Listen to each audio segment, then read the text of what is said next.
Can you hear me? Great. Welcome, everyone. I'm Shirley Cloyes, Executive Director of Justice Works Community. We're a national organization for criminal justice reform based in Brooklyn, working with women prisoners, ex-prisoners, and their children in response to the social crisis that has been triggered by the tripling of the female prison population in just one decade. On behalf of Justice Works Community, Mary Elizabeth Fitzgerald, who's the national coordinator of the 1997 Mothers in Prison, Children in Crisis campaign, and the many dedicated individuals and groups from the Interfaith Partnership for Criminal Justice in New York City who have made this event possible, I want to thank you for joining us on this very special day. This is an exceedingly special day. because we have arrived at a special moment in history. In March, Human Rights Watch issued a report citing the state of New York for violating internationally recognized human rights conventions in its sentencing of low-level drug law offenders to draconian prison terms. In April, the Connecticut legislature concluded on both moral and economic grounds that state laws must be changed to mandate treatment alternatives to jail and prison for nonviolent substance abusers. Less than 2 weeks ago, the U.S. Sentencing Commission, in a remarkable rejection of our government's official position, recommended narrowing the wide disparity in federal sentencing laws that treat dealing in crack cocaine far more harshly than dealing in powder cocaine. Ladies and gentlemen, the tide is turning. And today, we are here in New York City. We are joined by thousands of others at this hour in 13 cities throughout the country, demanding an end to the imprisonment of nonviolent women with dependent children and calling for alternatives to incarceration, especially for those in need of drug treatment. 2 days from now, on Mother's Day, 350 groups in 36 states will continue the campaign. A new world is being born, and everyone here today is bringing it into being. Yes. But let us not forget that any time a new world is being born, the old one rises up before it dies, and it rises up more virulently than ever before. We are here today from every neighborhood in New York City and from communities all across the tri-state area to say yes to the new world of justice that is being born, and to say no to the old world of law and order rhetoric that would have us build more prisons, pardon more sentences, and punish more poor women and children. We say no to Congressman Bill McCollum's new bill to pressure states into incarcerating 14-year-olds. We say no to President Bill Clinton, who wants to execute 16-year-olds. What do we say? We say no. What do we say to George Pataki, who has the power to stop once and for all the flood of nonviolent addicts into our prisons? What do we say to George Pataki when he wants 7,000 new prison beds at an exorbitant cost of $632 million? We say no! What do we say to George Pataki, who then wants to turn around and cut $5 million for drug treatment, $3.5 million for prisoners' legal services, $6.6 million for alternatives to incarceration? What do we say to him? No! We need to hear you all the way to Albany. What do we say to Mayor? Yes, no. What do we say to Mayor Giuliani's latest budget proposals? What do we say to his plan to increase funds for law enforcement while he cuts funds for successful drug treatment programs like Crossroads and money for public hospitals throughout the city? We say no! What do we say to Manhattan District Attorney Robert Morgenthau for sending a parentless, pregnant 17-year-old Angela Thompson to prison for 15 years to life for handling one drug transaction at the direction of her uncle? We say no! What do we say to siphoning off our tax dollars for health, for education, for housing, for transportation, to imprison young women like Angela who pose no threat to society at a cost of $30,000 a year? We emphatically say no! Above all, what do we say to the political expediency, the racism, and the blind rage that have culminated in less than 2 decades in the most massive and accelerated buildup of any prison population in the history of the West? We are here today to say no to the lies that have made this possible. And by saying no, we are also saying yes. When we say no to the deceptive quick fix of more prisons and harsher punishment as a solution to our social problems. We say yes to the more difficult, longer term, but ultimately more rewarding task of extending opportunities for health care, education, and training to everyone in our society. Our future depends on the choice that we make, a choice that has best been expressed by a mother in prison in California. Her name is Gloria Marie Killian, and she writes, "We are incarcerated women.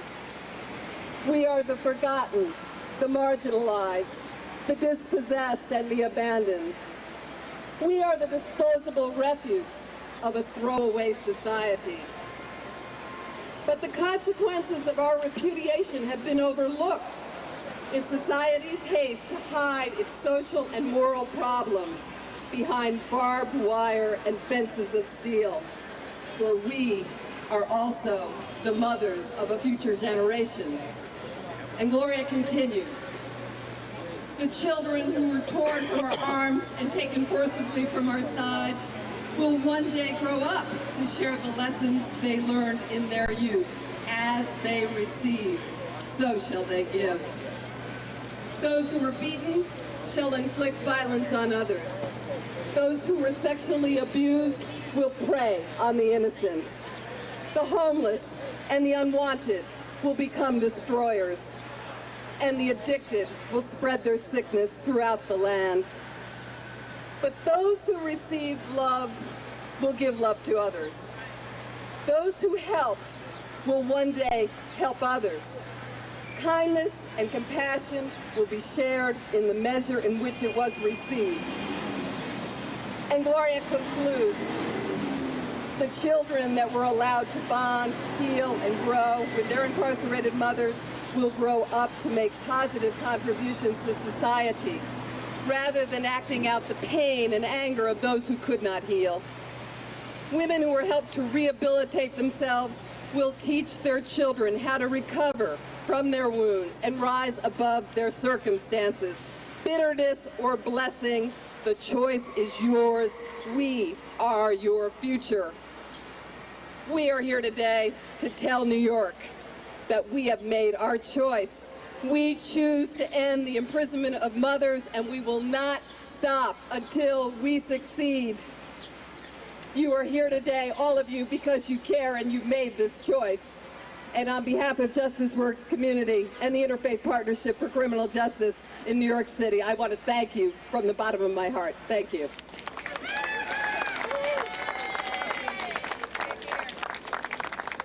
New York Theological Seminary. The political myth is that America is soft on criminals. The only people in prison are violent offenders. But the fact is, tens of thousands of non-violent offenders are locked up in state and federal prisons throughout America. It is time to change. It is time to change. Hi, my name is Ernestine Bushimi. I am a committed person to Justice Works. And the political myth is Americans are spending more and more every day to prevent crime. But the fact is, Americans are spending more and more every year to build and operate prisons, while we are spending less and less money on the roots of crime, like poverty, unemployment, and decent housing. Our streets and our schools are not safe. Our criminal justice policies have failed. It is time to change. It is time to change. I want to introduce you to Tony C. She's the mother of 4 children. She was sentenced 2 to 4 years. Her crime, fraud. Cost of incarceration, $90,000. Cost of foster care for her 4 children, $240,000. The total cost to the taxpayers, $330,000. Another case, Susan D. She's the mother of 2 children. Her sentence, 4.5 to 9 years. Her crime, theft of property, total value $475. Cost of incarceration, $135,000. Cost of foster care, $180,000. This is a total cost to the taxpayers for theft of property worth $475. It costs the taxpayers, your money, my money, $315,000. Jesus Christ, man. It's time to change! It's time to change! It's time to change! Good afternoon. I now have the pleasure and the privilege of introducing one of the New York City Council's finest. Councilwoman Annette Robinson has been a lifelong resident of the Bedford-Stuyvesant community of Brooklyn. Formerly, she has held the position of District Director for Congressman Major Owens and served as coordinator and liaison for the former New York City Comptroller. This councilwoman has led lobbying efforts to Albany, Washington, D.C., and to City Hall for health and education services and for senior citizens. She fought to open Woodhull Hospital and helped establish the Interfaith Medical Center, both in Brooklyn communities. Currently, Ms. Robinson is an executive member of the Coalition for Community Empowerment and the African American Clergy and Elected Officials. She is president of the Ministers of Service of Our Lady of Charity Church. The councilwoman is also a member of South African Sisters Against Apartheid and the NAACP. She holds board membership at Medgar Evers College Center for Law and Social Justice Parent Advocacy Program. Finally, of equal or greater importance than all of the above, this recipient of awards and citations far too numerous to mention is a mother of 6 and a grandmother. Ladies and gentlemen, New York City Councilwoman and State Committeewoman Annette M. Robinson. Yes. Thank you. On the eve of Mother's Day, we continue to witness to atrocities against children, poor health care, poor education, homelessness, and abuse. However, the greatest abuse is the denial of the right of children to be with their birth mother. It has been my experience that children desire to be with their mothers. 2 years ago, when we were negotiating the city budget, the issue of reunification came about, and programs that fostered reunification were defunded. The administration, in its zeal to satisfy large foster care agencies who see these children as cash, argued that the children were better off in foster care. To me in writing that they wanted to be with their mothers and fathers because it is family. Too many of our children are marginalized because we deny them the opportunity to be nurtured in the family unit along with their siblings. When they are denied the nurturing within the family, they find a new family, a gang that accepts them. So today I stand here appealing for our mothers who have been incarcerated and on behalf of our children in the village, who have been locked out and rejected. I believe and know that alternative sentencing programs could be established if the powers that be wanted to be. We have become a penny-wise, pound-foolish society, whereby we lock up instead of rehabilitation and training of people so that they may become productive citizens and nurturing parents. When the history book is written on this city, state, and nation, will it say that we cared for our women and children and elders, or will the history book say there lived an uncivilized, uncaring, and unkind people that lived in this time period? We must vigorously pursue our objectives. The struggle continues, peace and power for all. All right. Woo!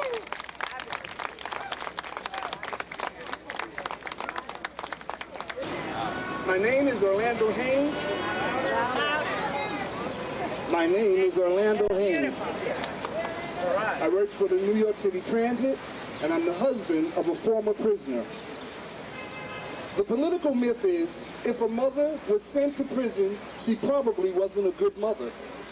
But the fact is, the majority of mothers in jail and prison were the sole caretakers of their children before being arrested. Many of them are arrested for crimes related to caring for their children, like putting food on the table and clothes on their bodies. It is time to change. It is time to change. My name is Ellen Hirsch. I am president of the Board of Directors of Justice Works Community. The political myth is, in America, we punish only the individual offender. But the fact is, to imprison a mother is to imprison her children as well. Children are often removed from their homes, schools, and communities. Many end up in the foster care system, wondering why they were abandoned. Who abandoned those children? The prisoner mother or we, the American people? It is time to change. It is time to change.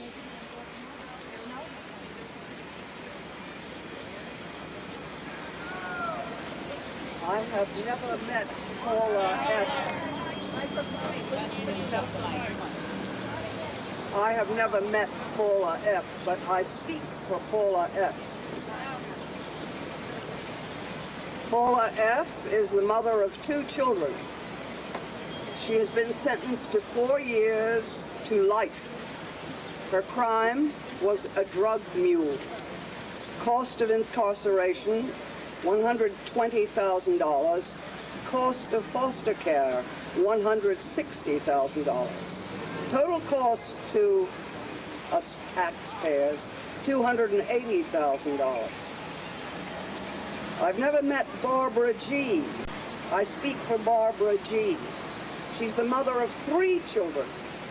Her sentence is 5 years to life. Crime, possession of drugs. Cost of incarceration, $180,000. Cost of foster care, $360,000. Total cost to the taxpayer, $540,000. It's time to change. It is time to change. Good afternoon. My name is Alexandra Engel, and I'm an elder of the First Presbyterian Church in Greenwich Village. I'm also a member of the Interfaith Partnership for Criminal Justice. It's a great honor to me, not only because we are dealing with an issue that's very important to me, but rather because I am introducing a woman, a mother who I respect greatly. Tina is currently a student at York College. Her path and mine have crossed many times in the past 2 years. Together, we have been participants, she as a member of the Advisory Council and I as a facilitator. Together we have been participants of an educational program sponsored by the Justice Works community that uses as its springboard for discussion the video produced by Rory Kennedy and Robin Smith called Women of Substance. Over these past 2 years, to students in classrooms and to members of religious groups, Tina Reynolds has been telling her story as a woman of substance. Her story is compelling, and she is persuasive. So I invite you now to warmly greet my friend Tina Reynolds and her 2 sons. Good afternoon. My name is Tina Reynolds. I am very grateful to be here today and to share my story with you. These are my 2 youngest sons, Davion and Kai. I am a mother of 7 children, ages 2.5 to 21. I was addicted to drugs for 13 years. During my addiction, the children I gave birth to were placed in foster care and in the care of relatives. I was arrested 28 times. I lived in crack houses and on the street during some of my addiction. In my own family, I am one of 3 children. My mother left us, and we were placed in the care of my grandmother. It was in my family where I first learned how to drink. We did not know how to communicate, and expressing feelings was unacceptable. As the saying goes, children should be seen and not heard. And frustration with drink and later drugs led me to life on the street. It was rough and lonely and painful. I was physically abused by a man I was with, and I was his punching bag. At the time of my last arrest, I had been accepted into a residential treatment program. They would have taken me and my son, who was then 2.5 years old. I was also pregnant with Kai. The district attorney had adamantly refused to accept this alternative to imprisonment as a sentence. The judgment was that I would never change. My past was held against me. I went to prison instead for 1.5 years, and my son was placed in foster care. I was a pregnant inmate at Bedford Hills Correctional Facility for almost 6 months. During the time I was there, my son was born, and I was transferred to a nursery program at Takana Correctional Facility to complete a comprehensive alcohol and drug and substance abuse program. That was 2 years ago. My son was incarcerated with me. At that program, I began to learn about my drug addiction, and I took parenting classes. And I could have done the same at the program I had referred to earlier when I was in Rikers. I would have been able to have both of my sons with me. Close to my release, I connected to agencies sponsored by religious communities and was able to begin to rebuild my life in the community.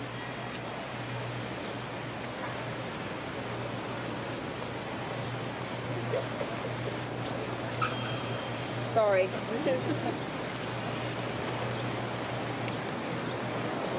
That I received the practical and emotional support that I needed to keep going in a positive direction. Isolation and feeling of not being entitled to be cared about made it hard for me to trust people who did care. But despite those feelings, I did everything I could to make and keep my community. Today I am in college, holding a B average, have reunited with my 4-year-old son, who is now 5. He was in foster care. I am on the advisory council for a drug abuse education program called Women of Substance, sponsored by Justice Works Community. We carry an urgent message to the public and ultimately to our legislators, asking them to see the person, the mother, the child, and to recognize and understand the disease of drug addiction, to offer more treatment facilities where we can bring our children with us, and fewer prison facilities for those of us who cannot afford drug treatment. Drug use is pervasive throughout society. If you are prominent, have money, hold a corporate job, wear a nice suit, you will receive treatment instead of imprisonment for your addiction. That is not so for poor people. They do not have or wear the masks that hide their disease. As a mother in recovery, I urge you to join in the struggle to create alternatives for the mothers and children who are now burdened by the pain and suffering that this disease of addiction brings. Thank you.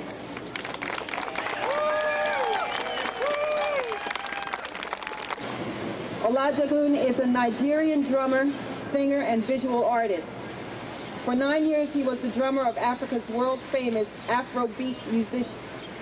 He was Afrobeat musician, Fela, with whom he recorded 8 records and made several tours of the United States, Canada, Europe, and Africa. Jagun now leads his own band, which merges traditional African rhythms with modern musical forms. He has performed at some of New York's most well-known clubs, Wetlands, SOBs, Limelight, and Club Harambe, with his group, the Ancestral Rhythms Band. Please welcome Olajagun and the Ancestral Rhythms Band.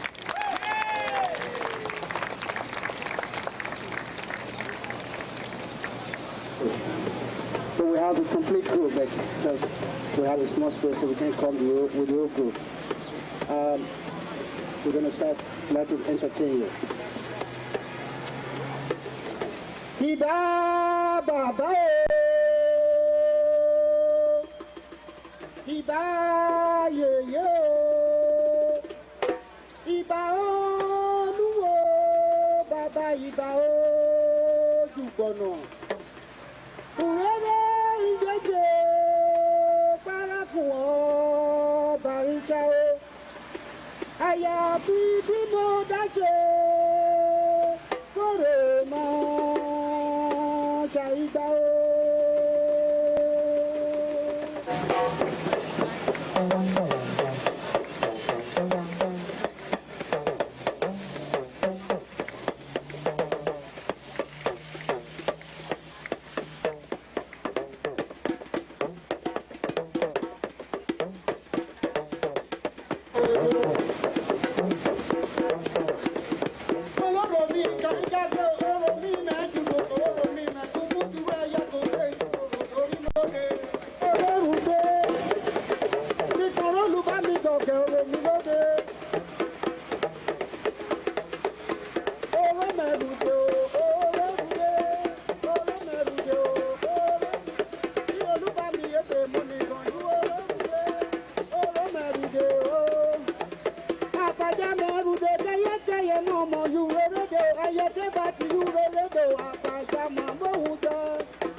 It's my privilege to introduce Congresswoman Nydia Velázquez, the first Puerto Rican woman ever elected to the U.S. House of Representatives.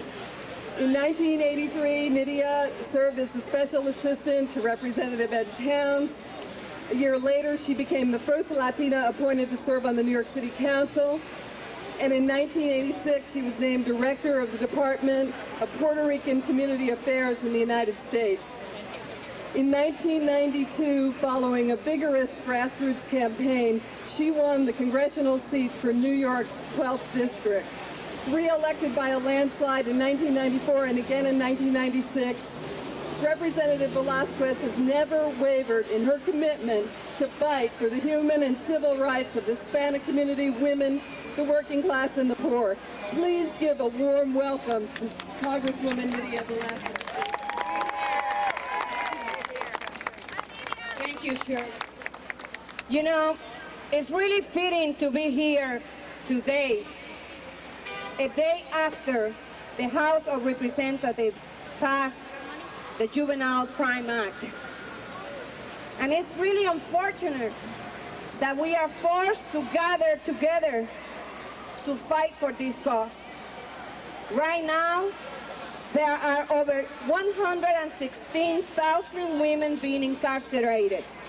Most of these women have been thrown in jail for non-violent offenses. 4 out of 5 of those women are mothers of young children.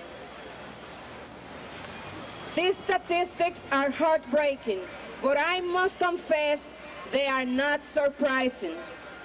They are not surprising because extremists across this country have managed to convince enough people that the answer to crime is to toss people in jail and throw away the key.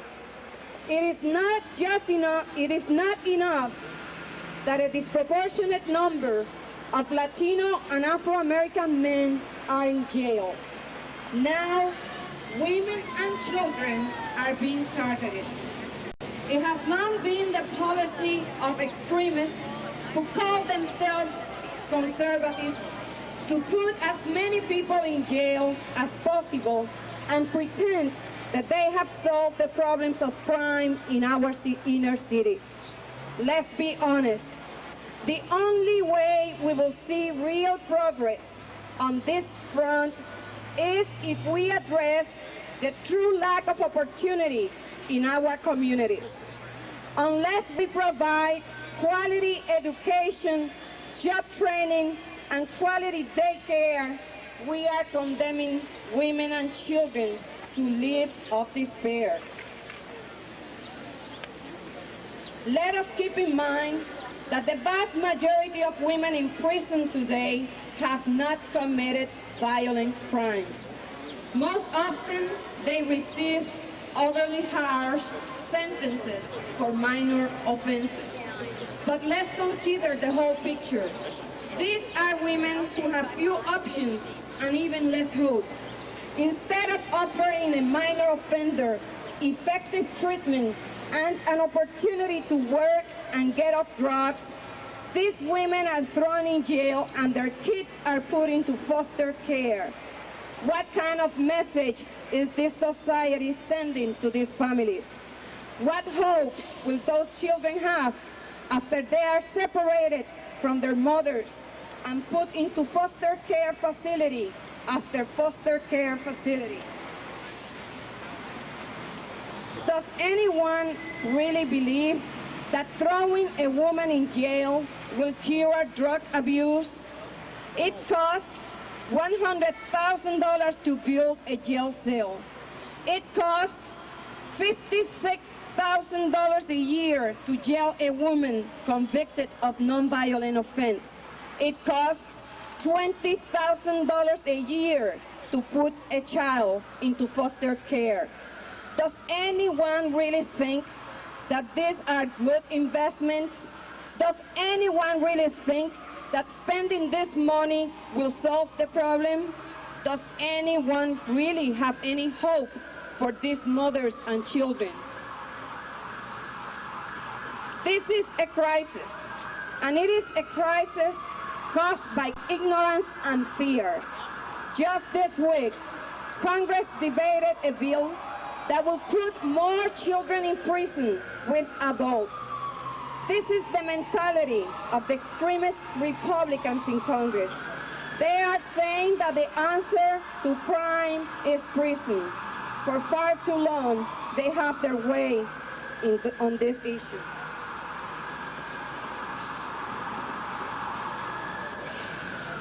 I will tell you right here and now that this gotta stop. We must fight this mean, short-sighted way of thinking. We must fight this lock them up and throw away the key mentality, because our communities are suffering. Women and children are suffering, and it's wrong. I would love to see that Newt Gingrich will be here today to listen to the story of the woman that just spoke. He said that he wanted to build a bridge and come and meet with people of color. This is a great opportunity for him to learn what it takes to fight crime and violence in our communities. After all, we are the victims of crime in our community, and we know what it takes to fight crime and violence. It doesn't take police officers in every corner. What it takes is investment in our children. what it takes is to create the recreational facilities that we don't have in our communities. Now is not enough to say no to drugs. We need to invest in our children. We need to invest in our educational system. And you know what's going on in the negotiation budget process in Washington? They are taking away money from our communities. They are cutting Medicaid and Medicare, $115 billion on Medicare, $22 billion on Medicaid. You know for what? Not to save Medicare or Medicaid, but to be able to provide tax breaks for the rich. That is not the way to fight violence in our community. But I have to tell you, we must fight back, and we will do it. Thank you very much.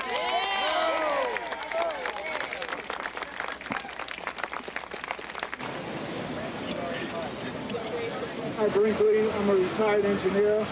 I'm also my name is Bernard Brinkley. I'm a retired engineer. I'm also a prison fellowship volunteer instructor. I'm also a member of the Prison Fellowship Council for the Greater New York City area. The political myth is women get special treatment in the criminal justice system and rarely go to prison or jail. But the fact is, women are the fastest growing population in jail and prison.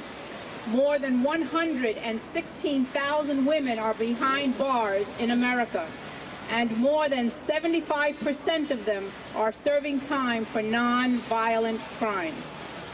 It is time to change.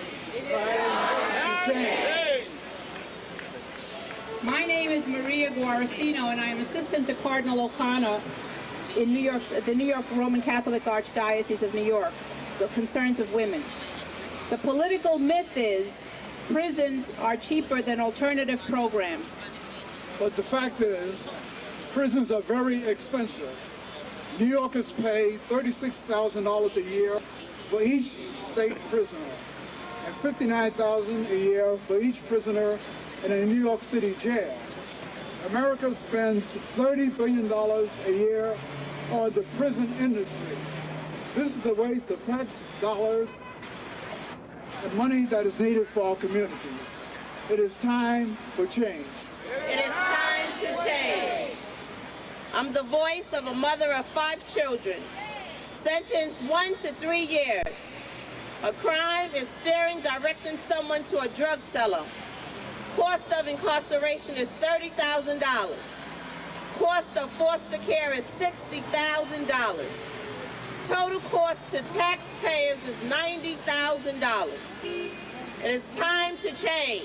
It is time to change. I am the voice of a mother of 2 children, sentenced to 3 to 6 years. Crime, possession of drugs, 5 vials of crack. Cost of incarceration is $120,000.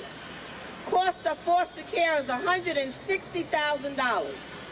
Total cost to taxpayers, $280,000. The time to change. Time to change. I'm very happy to introduce, can you hear me? No. What's wrong with our system, okay? Very happy to introduce Sister Chris Mulready, a sister of St. Joseph. She's the Issues Coordinator for the Inter-Community Center for Justice and Peace in New York City.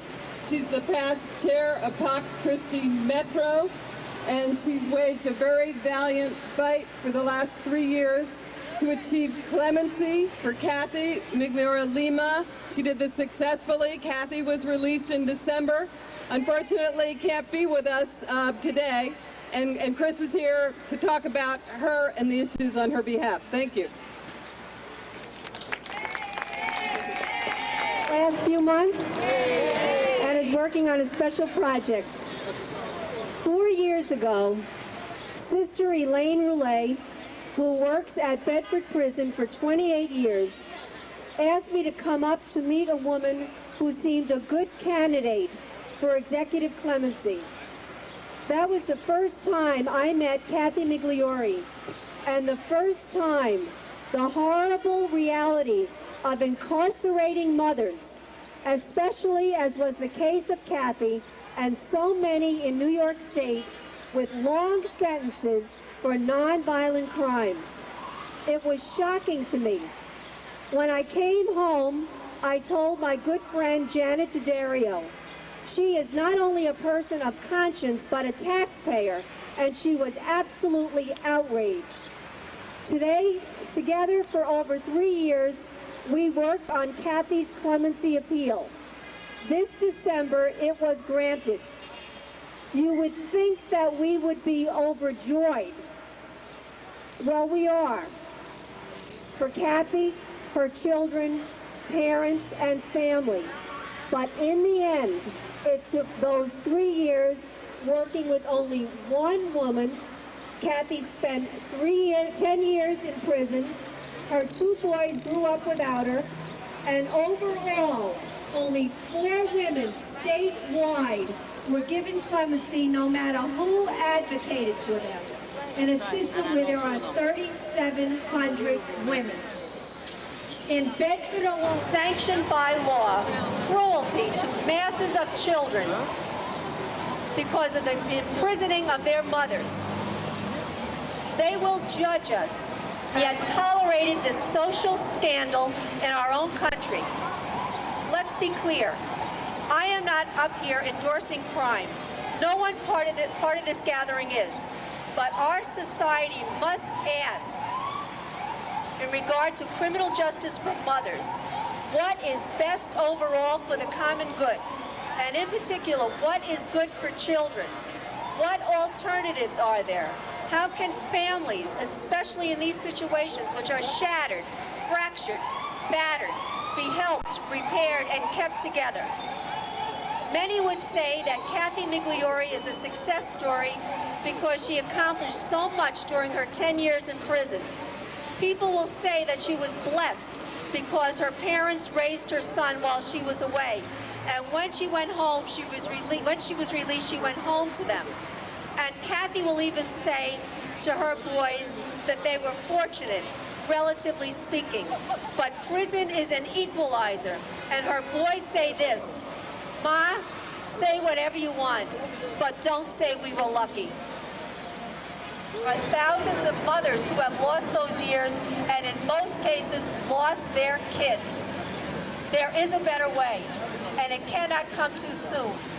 This commitment is sometimes very wearying, but make no mistakes, we will keep on. We will not despair. We are David in the face of Goliath, but let's be hopeful because we all know how that story ended. Thank God and thank you.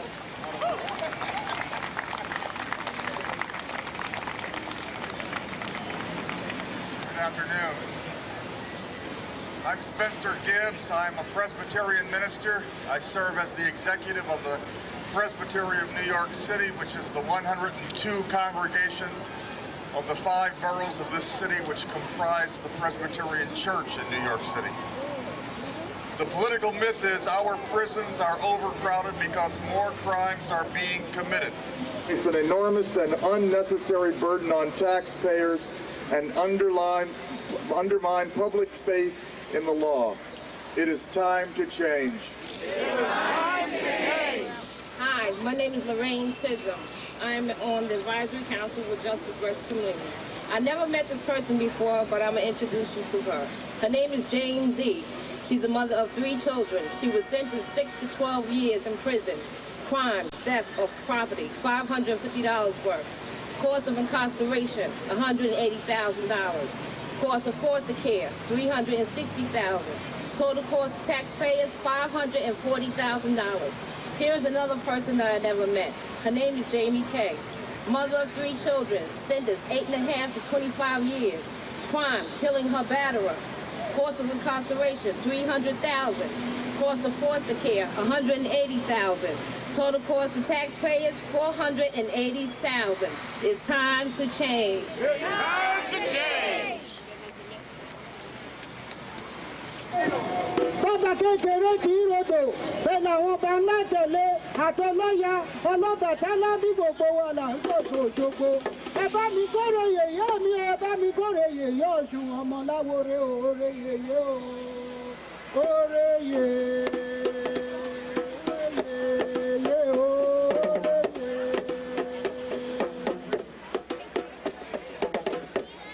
Mo ní ẹ bá mi kórè yèyé mi ọmọ láwòrè. Mo ní bàgbẹ́ bá ké nínú igbó ẹgbẹ́ rẹ̀ àgbà lóhùn. Bálòpọ̀ bá ké nínú igbó ẹgbẹ́ rẹ̀ àgbà lóhùn. Tẹrúdọ̀mọ níjà fẹ́rí ọ̀pẹ dẹ́kun ẹ̀ṣánú wa tòró mọ kékeré lẹ́jọ́ ẹ̀já mi ṣe láyé. Mo ní ẹ̀kọ́rọ̀ yèyé mi ẹ̀kọ́rọ̀ yèyé ọ̀tún ọmọ láwòrò yèyé o.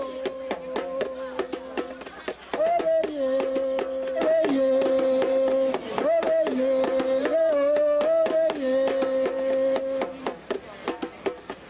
Bírò olúbàmí yégbè mo nìkan yégbè olúbàmí yégbè náà aṣọ tọ́bọ̀ fún. Òkété ilé náà ojú wo wọn gírígírí jẹjẹ omi kété òkété tó lọ lálẹ́ odò lọ òkìkírí korogodo. Bàbá ọdún bàbá ọ̀kábọ̀ pírí jẹ́ bìrìjà ajẹ́wú fún bàbá ọ̀yọ̀gbà òrònà irúbi. Mo ní ẹ̀kọ́rẹ́ yèyé mi ò ẹ̀kọ́rẹ́ yèyé Ọ̀ṣun ọmọ láwòrè òru. Ọmọ wa gbọ́dọ̀ kú lójú ọwọ́ mẹ́sàn gbọ́dọ̀ kú lójú ẹ̀jẹ̀ bàtàrà rẹ̀ gbọ́dọ̀ jù lọ́hùn kòkó dágbé. Apáṣẹ àbára ló ní òbírí àbára lọ́dẹ ọdẹ kòró dúdú ṣàwọ̀ òde ọ̀run ọ̀rọ̀ gíga ṣàwọ̀ òun nálẹ̀ èsù wọn ṣe mí màánà sáyé abodogí ìfẹ̀jẹ̀ gboyì elégungun rẹ̀ ìfẹ̀jẹ̀ gbólóde bàbá yú máa bá ọ̀gá bọ̀ gbìrìjà aṣọ òwú kan bá ọ̀yọ̀gbà òrò náà irúbi sáyé abodogí ìfẹ̀jẹ̀ gboyì elégungun rẹ̀ ìfẹ̀jẹ̀ gbólóde máa bá yú máa bá ọ̀gá òròyè. Thank you very much. It's a pleasure for me to introduce Rabbi Ellen Lippman, who is the rabbi of Cloyes in Brooklyn. And incidentally, I'd like to welcome the people from Cloyes who have attended today. Pleasure to have you here. I'm especially pleased to introduce Rabbi Lippman because of the special relationship that exists between Cloyes and Church of Gethsemane and Justice Works community, in that we share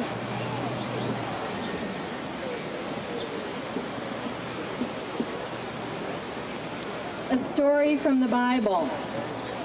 When the prophet Miriam, Moses' sister, was sent out of the camp after she committed a small crime, her whole people traveling in the desert stopped. They did not march on until Miriam was readmitted. We don't stop when a woman is shut out of our camp, but we should. We should stop and remember that a woman shut away is a loss, not a gain. We should stop and realize that we will lose her possibilities, her chance to change and learn. What will she learn in prison? We should stop and think of her children. What have they done to deserve the loss of a mother's arms and lap? We should stop and think of cost, if nothing else, the thousands spent on prison and crucial tasks, and so too are the tasks performed by women today who, like Miriam, also make a mistake, commit a small crime. When Miriam, then and only then, the people set out on the next phase of their journey. For us too, it's time to move on. We should move on beyond our old ideas. Let's begin by making drug treatment available and affordable. We should move on past the idea that only sending people away repairs damage. Let's start by assigning community service seriously.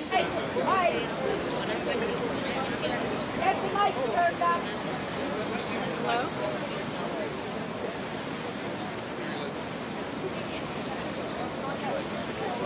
My name is Peony Herrera. I am the treasurer of Justice Works and a member of the board of directors. The political myth is sending more men and women to prison for longer periods of time will act as a deterrent to crime. But the fact is, there is no credible evidence that locking up more people and lengthening sentences deters crime. In fact, states that incarcerate the most offenders continue to have the highest crime rates, and those that incarcerate the fewest have the lowest crime rate. It is time to change. It is time to change. My name is Renee Lord. I am a volunteer at Justice Works Community and the Church of Gethsemane. The political myth is women who go to jail or prison have family members to care for their children. But the fact is, many women do have family members who will care for their children while they are in prison. But many do not. Children are the innocent victims. My name is Audrey Platnick, and I serve on the board of the New York City chapter of the National Organization for Women, and as elder at the Park Avenue Christian Church. I want to introduce you to two people. One is Laura S., the mother of 3 children, sentenced to 4 years to life. Dyson. I'm the pastor of the Lafayette Avenue Presbyterian Church in Brooklyn. I listened to every weather report this morning, and everyone said it was going to be downpouring, raining cats and dogs.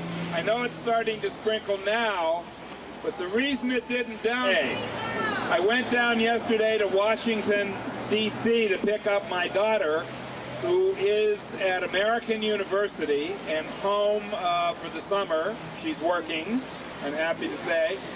She could have gone into a lot of different fields. She could have gone into law, she could have gone into business. She decided to go into criminal justice, not to build more jails, not to put mothers in prison, but to follow the lead of women like Reverend Connie Baugh in trying to change the criminal justice system. That's how things are going to change in this country, through people like my 19-year-old kid making a commitment early in life to this change. It's not going to change overnight. We didn't abolish slavery in this country overnight. We didn't get the vote for women in this country overnight. Apartheid was not driven out of South Africa overnight. We're going to have to be soldiers for the long haul. There's an old song that the clothing workers sing. It goes, justice doesn't come like a bird on the wing. Justice doesn't come like a day in the spring. You have to work for it, fight for it, day and night for it, and each generation has to win it all over again. This is our generation. This is our fight. We need you for the long haul. Please find this yellow piece of paper, our commitment to change, and please follow along with me while I read it. Has everybody got it? It is time to change. We will reclaim the good, shared community, and concern for each other. It is time to change. We will work to stop institutionalized violence and vengeance. It is time to change. We will work to stop mismanagement of taxpayers' dollars. It is time to change. We will work to stop the destruction of families and communities of color. It is time to change. We will work to stop the imprisonment of poor people. It is time to change. We will demand community-based alternatives, beginning with mothers. Join us, America. The time is now. Alternatives, not jail for mothers. God bless you all.